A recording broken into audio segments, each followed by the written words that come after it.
Thanks for listening to Uncle Sam's Soccer Podcast, keeping you up to date with the latest in American soccer. And don't forget to subscribe.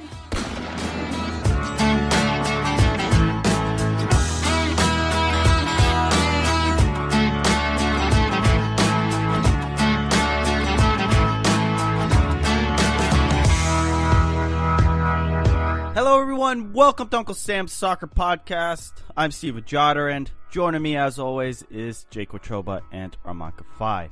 On today's episode, we go down memory lane. We talk about Jurgen Klinsmann and his latest thoughts on the U.S. men's national team. Now listeners, if you haven't done so, hit that subscribe button, leave us a 5-star review, and follow us at Uncle Sam's Soccer Pod. Jake, Arman, how we doing? Jake, you just celebrated a very special 5-year anniversary. Did you pass the test? That's probably not a question for me. Did you at least think you passed the test? Sure. Let's hope so. I don't know. Again, probably not a question for me.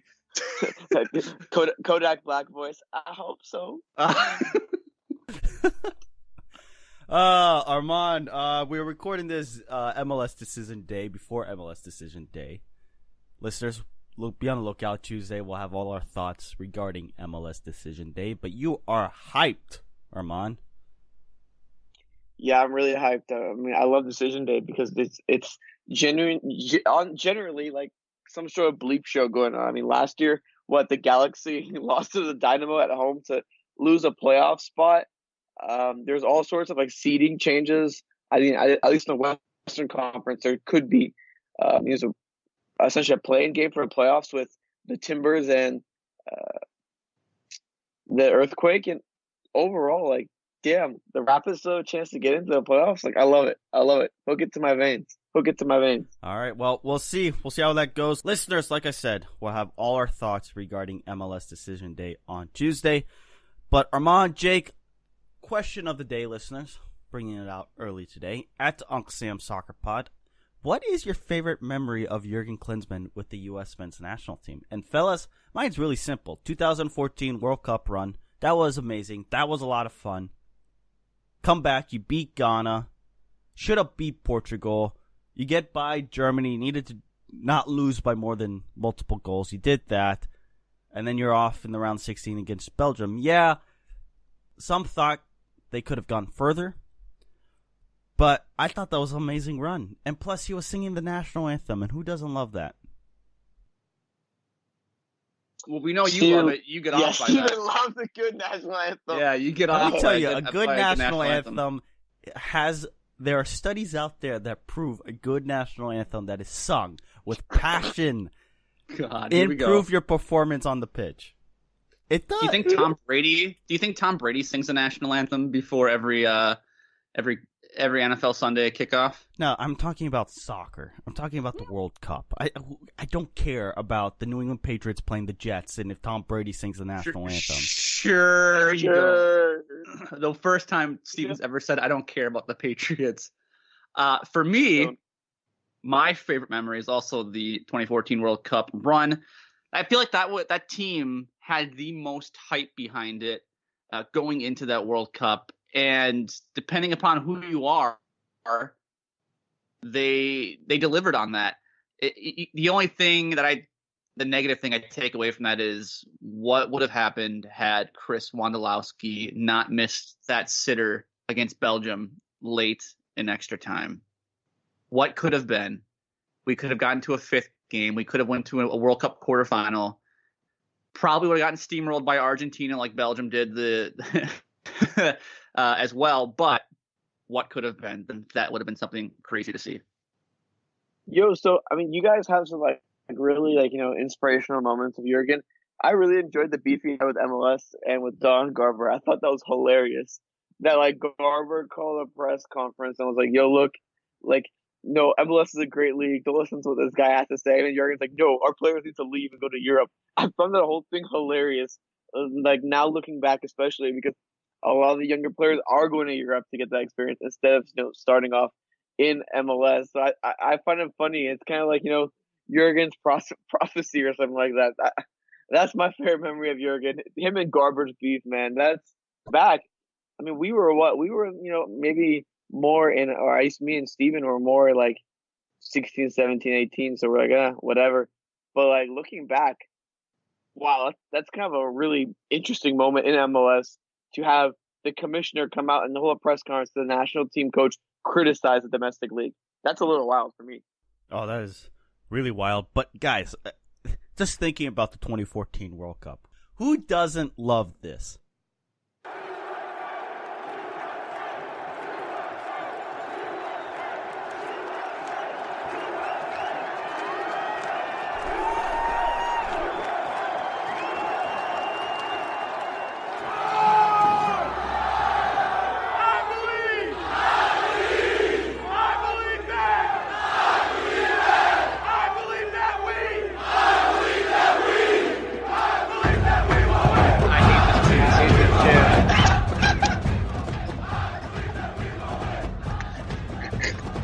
You hate this chant? What's wrong with you? This chant sucks. Let's be real.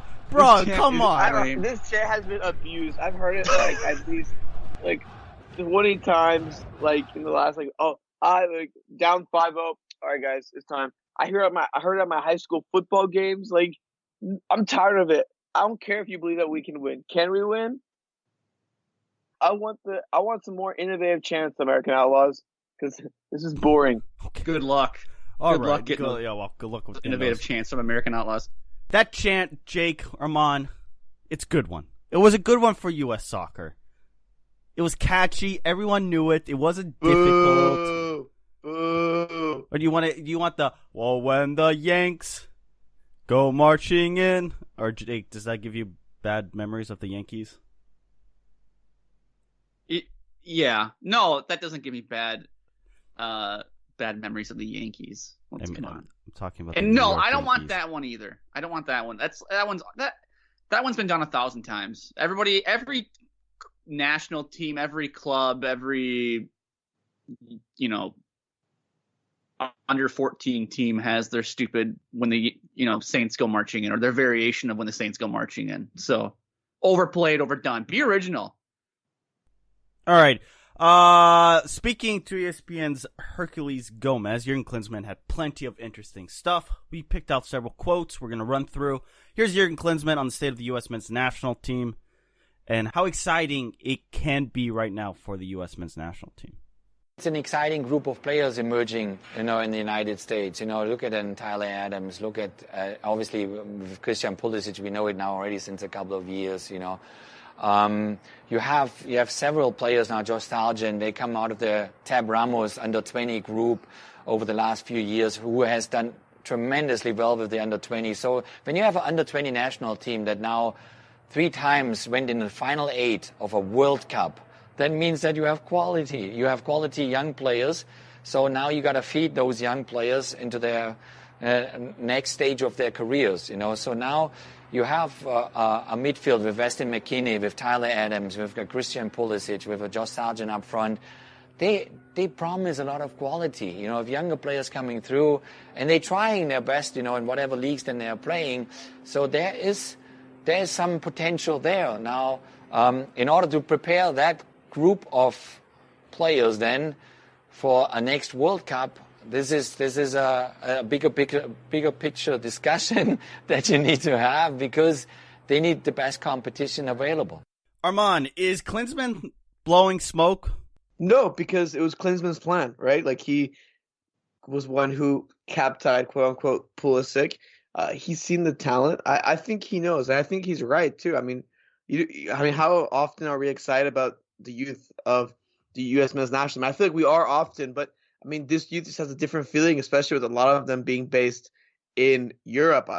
I want to see them grow. I want feed the seeds, let them turn into flowers. I want to see them grow and become great players. I agree with Klinsmann. I don't know about you guys, but that's not something I said often. But I agree with him in this instance. Is Jurgen gonna be like this generation's Hugo Perez, where he's preaching get to Europe, yada yada yada, and then his ideas and everything? Look, we've talked about this before. Klinsmann, I don't think was a great coach, but I think his ideas, for getting players in the right situations to develop are on point. And I just feel like Klinsmann is better suited to be in that Ernie Stewart role as GM. opposed to GM, whatever the hell it's called, technical director, GM. I just feel like he's better suited to be in that role than Ernie Stewart. And I feel like U.S. Soccer and MLS and the powers that be kind of want to sweep his ideas under the rug, kind of like U.S. Soccer has done in the past with somebody like Hugo Perez, who now just went to Mexico to help El Tri. All right, I'm going to be that guy. It's one thing to say, yeah, the U.S. men's national team have a ton of youth prospects. It's another thing to actually pull them together, put a squad together, and get them to succeed with the senior team. And I think that's the big difficulty. Because for the last decade, all we've talked about is the youth. All this next generation, right? That's been a constant theme regarding this U.S. men's national team. Well, when is it going to come to fruition? Is this next generation of players that? Or is the generation after that? Because that's all we've continued to say is youth, youth, youth. I mean, we love the youth. That's what you got to keep believing in. I mean, for fans, it's one thing that you just keep believing in the youth because, hey, look, you believe in the youth. It's hope. It's the future. But you're right. And I think we might be able to start to see a little glimpse of that if the U.S. qualifies for the Olympics in 2020. Because it has to be a U23 roster with 3 overage players. And I think that's when we could see a glimpse of the youth playing in a meaningful competition. Especially with this federation, too. I mean, you don't really have anything to look forward to with the senior team right now, right? I mean, yeah, Nations League is so exciting. Yeah, Cuba. Canada. Woohoo! Hey, Canada's more fun than Cuba. Come on. Berhalter style of play has been very frustrating. I feel like the U20s, the U23s are at this point a more exciting product to watch right now than anything that Greg Berhalter is putting on the field.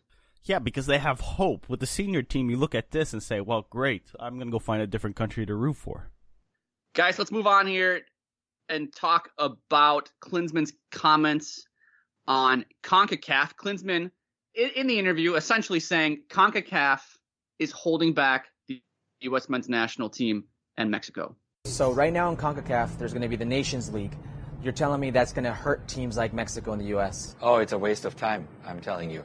It's a waste of time because you need, as a country that, I mean, talking about Mexico, everybody is hoping for the 5th game in the World Cup. You're not reaching that 5th game in the World Cup if you play the teams you're playing now in the Nations League in CONCACAF. You're not, because you need to play Argentina, Brazil, Germany, Holland, and England. That's your competition. And when you have an opening for a national team window and you can maybe make 1 or 2 friendly games, you need to play Argentina or Germany and not a CONCACAF team. So within that system that was created here, it's almost impossible for the United States or Mexico to get better. And that's why Mexico just lost against Argentina 4-0, or they lost 3 years ago against Chile with a higher result, or we ended up in a Copa America Centenario to get our lesson from Argentina as well. You need to always play up whenever you can. So your players need to play in the best leagues in the world, which are in Europe. As many as possible, which we are very proud of. A lot of them now playing in the Bundesliga, or Christian Pulisic playing in the Premier League. This is super exciting. And the same with the Mexican best players. They play in Europe. It doesn't matter where they're playing now. Lozano plays at Napoli, and Chicharito plays there, and so on. So the challenge for a coach is always, how do I get my players to play the highest level possible for them? And if not, then you always have these setbacks. Wow, you pretty much roast CONCACAF there, guys. It is a concern that the U.S. men's national team do not play in a tougher region, but they did fail to get out of this region just last World Cup cycle. Might be a little too hard for them. Maybe that's what Klinsmann means to say. No, he's right. But honestly, what can they do? Do they really want to break off and join CONMEBOL?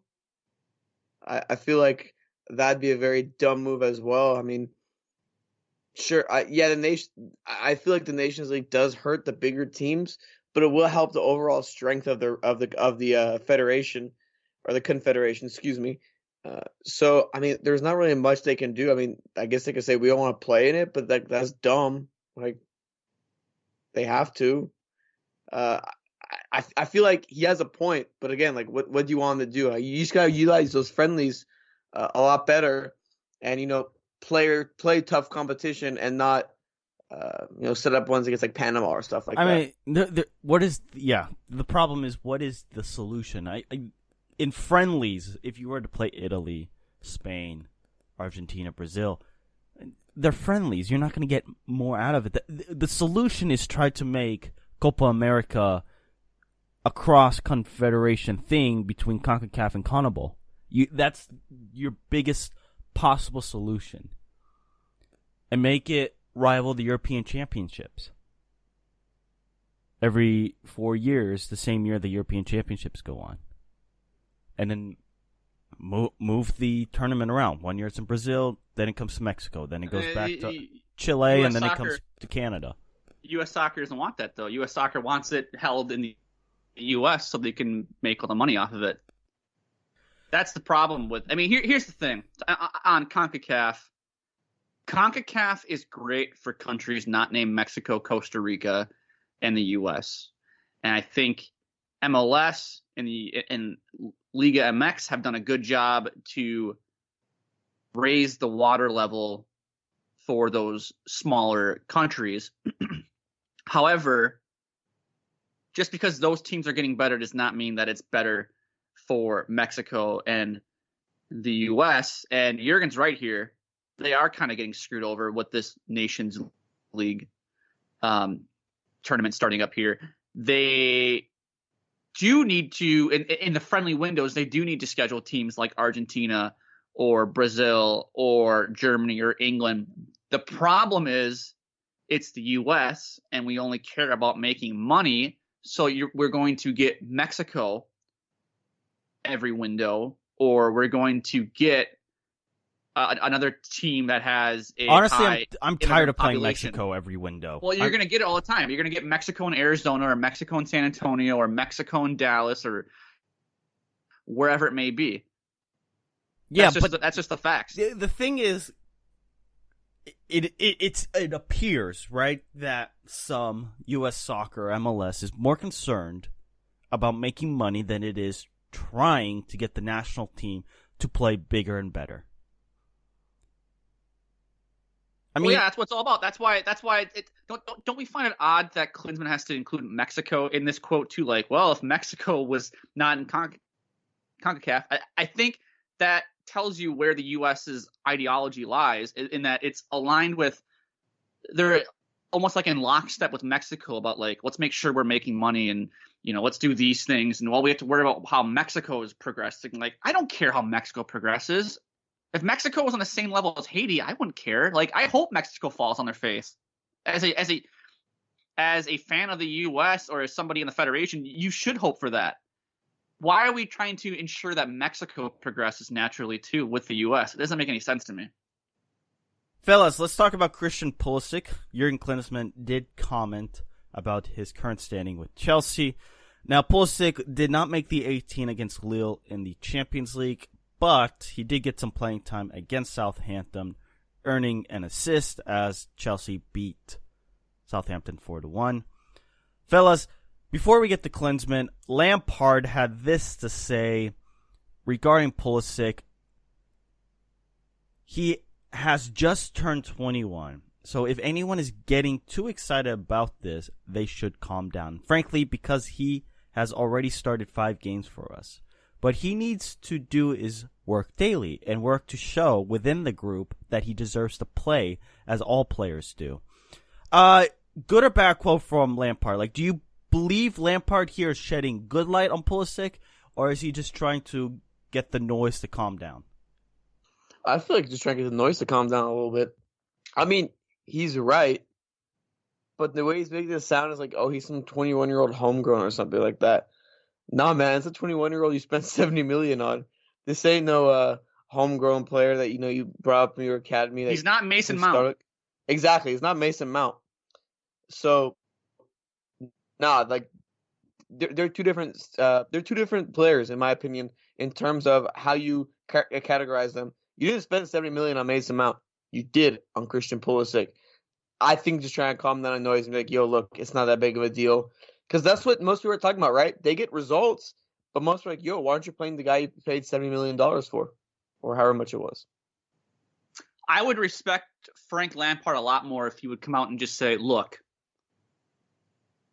Mason Mount, Hudson-Odoi, whomever else, Willian, they're just better in practice than Christian Pulisic is at this point. And Christian's going to need to perform a lot better in training if he wants to see the field more on the weekend. I mean, look, this is totally just let's just calm the nerves. Let's calm the voices down on the outside. Jake, that would devastate Christian Pulisic if Lampard said, yeah, well, he pretty much sucks compared to everyone else. Why? Why?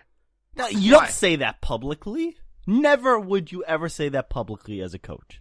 You may say that internally. But he's just going to continue to just say nothing in the media, and then he's going to continue to get asked, "Where's Pulisic? Why is Willian playing over Pulisic? Why is Hudson-Odoi playing over Pulisic?" Yeah, well, as a coach, you got to figure it out. Bill Belichick can sit here and tell you a bunch of non-answers. Okay, there's some dumb coaches out there that reveal everything that's going on in the locker rooms. Hey, all I'm saying is that best manager in Chelsea history, Jose Mourinho, would say that. So. He is the special one. Here's Klinsmann on Pulisic. Well, you never know if it's the right fit unless you do it. So Christian did well to say, okay, I'm going to throw myself in another cold water. I go over to London and throw myself into the Premier League, and I have to fight myself through the system there. So that's what he's in. I mean, he's a very special player. He's tremendously talented. But this is a big step, because Borussia Dortmund was basically also the club where he got formed into a professional player. He came out of the youth system there. He worked himself up. He had all the support within the club. And now going over to London and one of the also biggest clubs in the world, you got to bring your elbows out. What I mean by that is, as you're in a daily competition, and maybe in Dortmund, he knew I established myself already within the club to be a very special player. I get my minutes in, I get my games in, I'm a starter most of the time. You don't have that automatic assurance at Chelsea. At Chelsea, it goes from game to game, week to week. You're basically in training. You have to tell the coach, I'm going to start this game. So it's a little bit more cold. It's a bit more nasty. And this is something that's, what I mean with elbows is you have to become nasty in order to make yourself a starter. After listening to that, it almost sounds like talent in Germany, young talent in Germany, that is more coddled than it would be in England. Do you guys agree? What makes you say that? Well, he just talks about how he needs to be nastier in Chelsea's training. He talks about how he was with Dortmund for a while. He came up through the academy. It was kind of just this it comes thing to, where he's... Jake, I think the big difference between Germany and England is just the amount of money you can spend. The 50+1 rule in Germany limits a lot of clubs to the way they spend. In England, you could almost forget your youth because you just go out there and spend $1 billion and reconstruct an entire 18 around spending money and buying players from clubs across Europe. And then lose to Wolves. And then do that, yeah. But no, I feel like I understand what you're saying, Jake. I don't think it's coddled, but I think it's more of the change of scenery, right? Because he went through Dortmund's academy. They kind of wanted him to be that guy. Now he's put in an uncomfortable environment where, hey, look, he isn't the guy there. Sure, I pay $70 million, but it obviously looks like Lampard doesn't care about that transfer fee, and he has to make impact. He has to do things. He has to adapt. He has to grow out of his comfort zone. And I think that's what Klinsmann is talking about. I think that's a lot of the reason why Klinsmann believes that a lot of players should go to Europe to get out of their comfort zone, to go and have a chance to grow and become a better player. Because when you grow, when you come out, you go out of your comfort zone, you grow a little bit, and you do things that you weren't used to doing. And I think that's what Klinsmann is hammering on in terms of Pulisic and how he needs to grow and take that next step by doing things that he's not comfortable with. Hey, good for Pulisic in getting the assists today. That'll help his cause a little bit. Get some playing time for however little it was against Southampton, a team that's not necessarily a big concern to Chelsea. But, yeah, I think Klinsmann overall is telling Christian Pulisic to sharpen his elbows and go out there and be more assertive. Maybe Klinsmann knows that Christian Pulisic has a mentality that's a little bit softer. He's a little bit softer spoken than other players. And that can be sometimes very difficult for a player to get into the starting 18. If he's not going to make a lot of commotion, the coach might not necessarily pick that up immediately. Listeners, be on the lookout later this week. Klinsmann does mention MLS in a sit-down interview with Herculez Gomez. We'll touch on that later this week when we also discuss MLS Decision Day 2019. Question of the day, at UncSam Soccer Pod, what was your favorite memory of the Jurgen Klinsmann era with the U.S. men's national team? Let us know your thoughts on Twitter at UncSam Soccer Pod. You can follow the show on Twitter at UncSam Soccer Pod. You can follow Steven Jodaran at Steven Jodaran, and you can follow Arman Kafai at Arman Kafai, and you can follow myself at Jake Petroba. For Steven and Arman, I'm Jake. We'll talk to you guys next time.